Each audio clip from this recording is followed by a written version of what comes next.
Safran était assez connu du monde des ingénieurs et des écoles d'ingénieurs et on s'est rendu compte qu'on était moins connu du monde des opérateurs, des techniciens et donc on s'est rapproché il y a 2 ans de l'éducation nationale dans le cadre d'un accord cadre et qu'on a voulu ensuite décliner en actions concrètes. Et la première action, c'était d'adhérer à la Fondation C'est Génial en 2016 pour bénéficier de leur expertise, de leur réseau, de leur savoir-faire sur les opérations, professeurs en entreprise dans un premier temps, puisque c'était ce qui nous semblait le plus facile à mettre en place.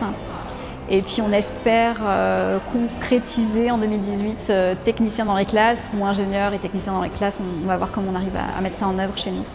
Il y a souvent préjugé que l'usine c'est sale, c'est Zola, c'est des temps modernes et puis on se rend compte quand on visite une usine aéro qu'on est sur un tout autre environnement. Et cet environnement est souvent méconnu des prescripteurs, des collégiens, donc les parents, les professeurs. Donc c'est vraiment rapprocher ces mondes-là et aboutir à une meilleure orientation des collégiens.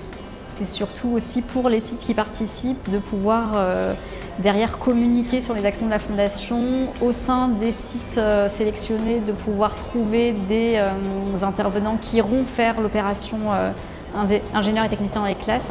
Donc c'est de se dire que la visite des professeurs, c'est qu'une première étape dans tout un dispositif.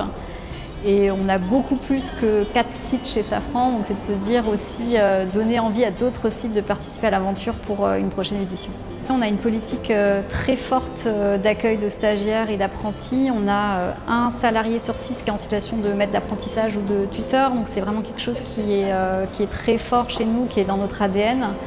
Et c'est de se dire que cette première action d'accueil de professeurs, d'explication des métiers permettra demain d'avoir vraiment des stagiaires, des apprentis ensuite sur nos sites, concernés par nos métiers, intéressés.